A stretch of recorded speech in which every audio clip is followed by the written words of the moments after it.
You, John Fitzgerald Kennedy, do solemnly swear.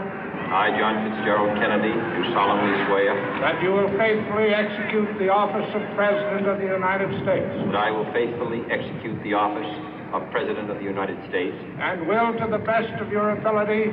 And will, to the best of my ability. Preserve, protect, and defend the Constitution of the United States. Preserve, protect, and defend the Constitution of the United States. So help you God. So help me God.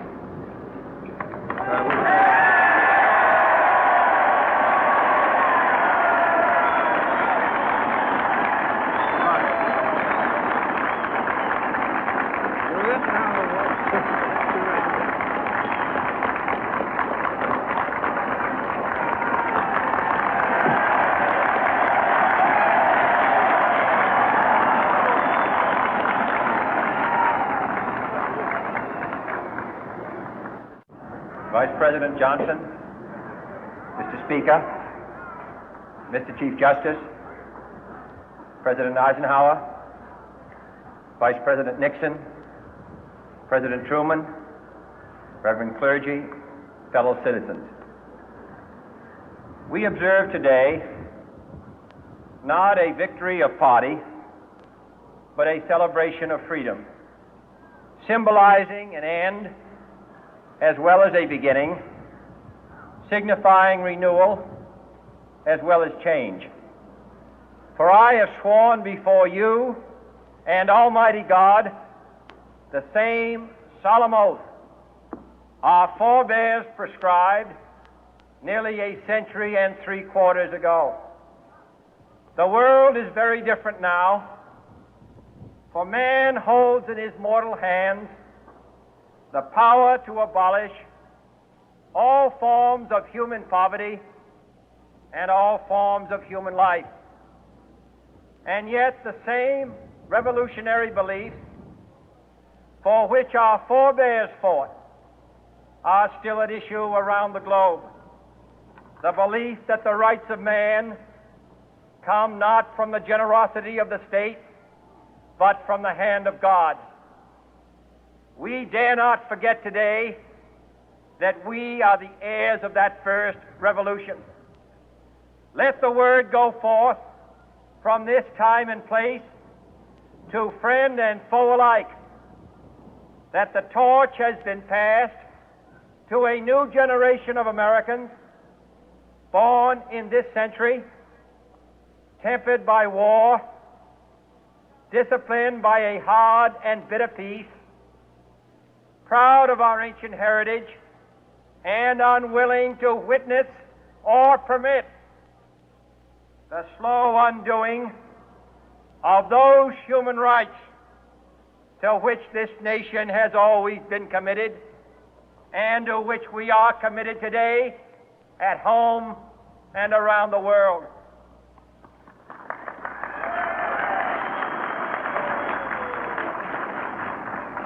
Let every nation know, whether it wishes us well or ill, that we shall pay any price, bear any burden, meet any hardship, support any friend, oppose any foe to assure the survival and the success of liberty.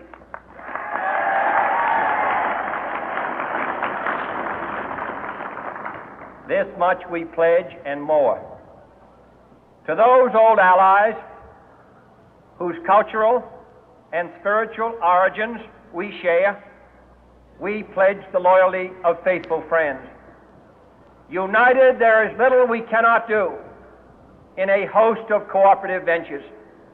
Divided, there is little we can do, for we dare not meet a powerful challenge at odds and split asunder. To those new states whom we welcome to the ranks of the free, we pledge our word that one form of colonial control shall not have passed away, merely to be replaced by a far more iron tyranny. We shall not always expect to find them supporting our view, but we shall always hope to find them strongly supporting their own freedom, and to remember that in the past, those who foolishly sought power by riding the back of the tiger ended up inside.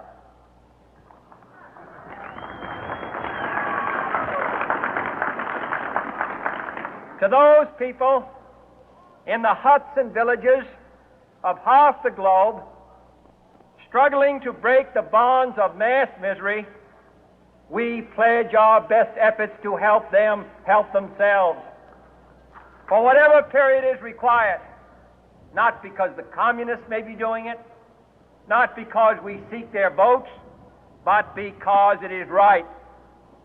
If a free society cannot help the many who are poor, it cannot save the few who are rich.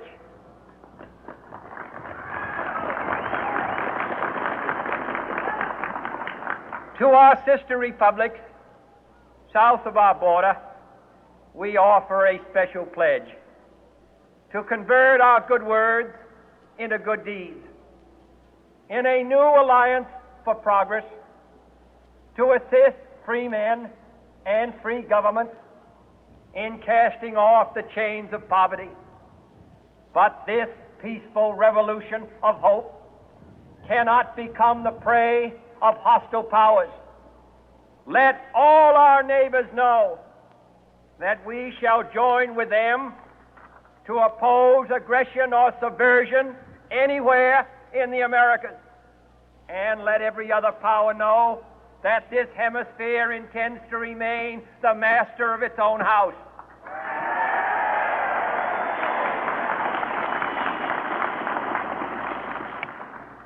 To that World Assembly of Sovereign States, the United Nations, our last best hope, in an age where the instruments of war have far outpaced the instruments of peace, we renew our pledge of support to prevent it from becoming merely a forum for invective, to strengthen its shield of the new and the weak, and to enlarge the area in which its writ may run.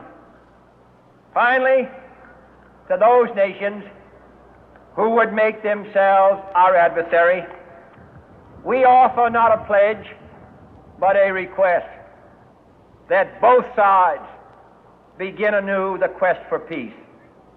Before the dark powers of destruction, unleashed by science, engulf all humanity in planned or accidental self-destruction, we dare not tempt them with weakness, for only when our arms are sufficient beyond doubt can we be certain beyond doubt that they will never be employed. But neither can two great and powerful groups of nations take comfort from our present course, both sides overburdened by the cost of modern weapons, both rightly alarmed by the steady spread of the deadly atom, yet both racing to alter that uncertain balance of terror that stays the hand of mankind's final war. So let us begin anew, remembering on both sides that civility is not a sign of weakness, and sincerity is always subject to proof.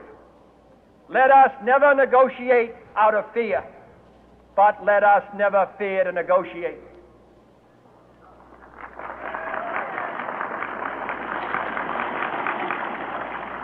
Let both sides explore what problems unite us, instead of belaboring those problems which divide us. Let both sides, for the first time, formulate serious and precise proposals for the